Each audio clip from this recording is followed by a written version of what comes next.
Good morning. It's the Friday edition of Sports on the AM show. My name is Haruna Mubarak. Now, the University of Ghana Stadium, despite being completed about 3 months ago, already appears to be burdened with sporting events.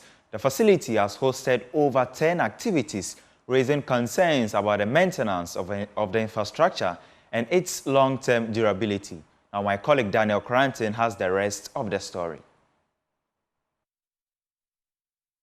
The Cape Coast Stadium, commissioned in 2016, hosted over 100 high-profile games within the first 3 years of its opening. From Black Stars games, Women's AFCON to the World Cup of Nations, was hosted at the venue during the period. In burden and in dire need of a facelift months to the 2024 African Games earlier this year. The Accra Stadium received a much-needed makeover in 2018 prior to the Women's AFCON, its first since 2008. Upon completion, the pressure began, or should I say, it continued. Over 160 league matches were hosted at the venue within the first 2 years of renovation, not taking into consideration training sessions, major tournaments, and other non-sporting activities.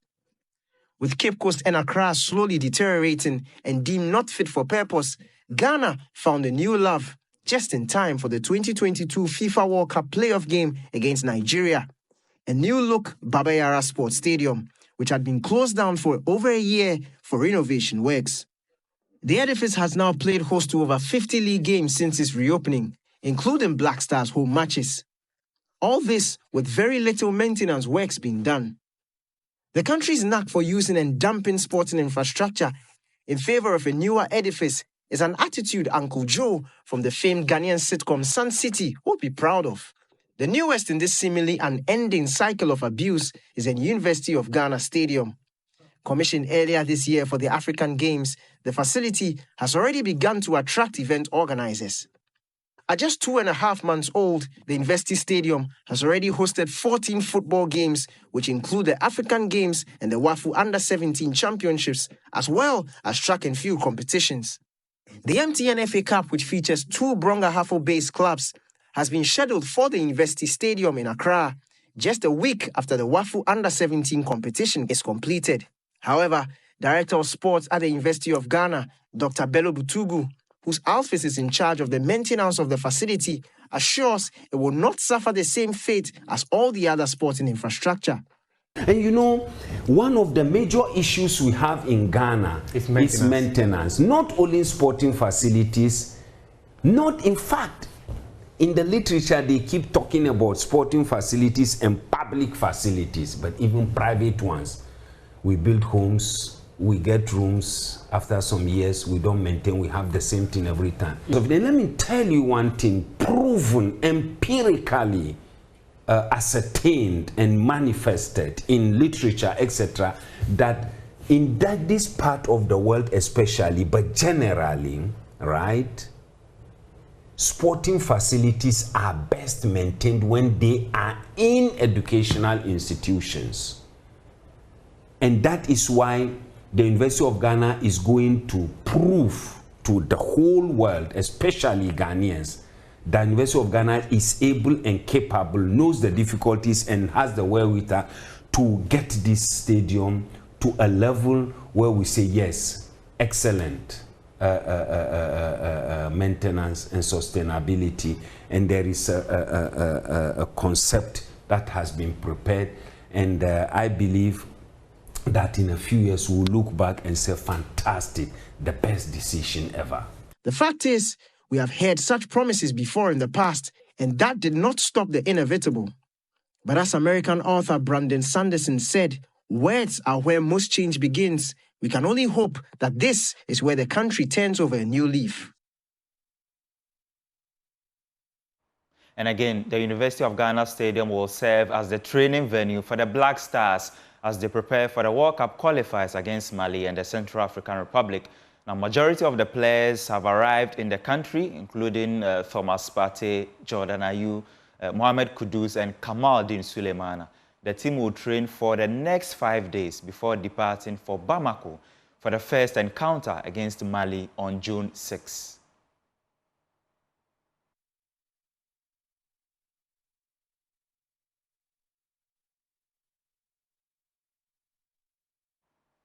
Now, Captain Andre Ayew will not participate in the games, having been dropped from the 26-man squad, a decision supported by the Ghana Football Association. Here is their head of public relations, Neil Armstrong Mortadbe. I think for us at the FA, we will be looking at is what's the coach's perspective with his project. Remember that Otto came in the first time on a very short-term basis, qualifiers for the World Cup, went there, made a fairly, I would say, okay impression. In coming back, he's clearly in a different frame of mind. His frame of mind is long-termism. And that's not to say those who have made a contribution over the years do not matter. But if you listen to him at the conference yesterday, he said he prefers to speak about those that he selected. He said he prefers to respect the space that he has with his captain, which is Andre Ayew, the captain of the team as it stood. And so based upon the conversation he had with Dede, the decision they arrived at was Dede would sit out these 2 games. And he was specific that it is these 2 games that Dede is sitting out. I think that that's basically where we would want to leave it. It's his decision. He's taking it. He knows the stakes are high. He says these next 2 games are crucial to our qualification effort for 2026 USA, Mexico, Canada World Cup, which is a national project. It's not only a football project, it's a very national project, and I'm sure in the coming days we'll explain what we mean by national project. So the outpouring of concern by Ghanaians is very well noted by the FA, and I'm sure the coach has also taken, Coach Addo has taken notice of what Ghanaians are saying about Dede's omission. But he has a broad perspective on what he's doing. He knows the players that are potentially available, the players that are on injury list who should be coming back. He's worked with Dede before. Dede is not a stranger to him. So if he says at this time, for these 2 games, this is the stock of players that he's going to work with, I think we'll just respect that decision and put all our support behind him because he's called for it, that we are on a sort of a rebuild, in his words. And so in rebuilding, you look at blending the old or the experience with the new. And he has some experience in there and feels that the experience he has in there is good enough for these 2 matches to blend with, especially the new ones that he's brought in, to give us, hopefully, the kind of output that we expect. Let's talk about the Ghana Premier League, and let's go through the fixtures for week 32. Now, Hearts of Oak, they are playing tonight or in the afternoon. They've got some really good game against Nations FC, and they are 2 points above the relegation zone. Should they lose this particular game and should Great Olympics win, Hearts of Oak will end week 32 in the relegation zone. So yes, they have a very good match against Nations FC. Bechem United, they also face Aduana FC. Legon Cities come up against Bofaka Tano. Asante Kotoko take on Great Olympics. In South Remand come up against Accra Lions. Rekum Chelsea, they lock arms with RTU. Mediama face Heart of Lions. Samatex also play against Gold Stars. Should Samatex win this particular game, they will be crowned champions of the Ghana Premier League. And then Dreams FC, they also take on Karela United.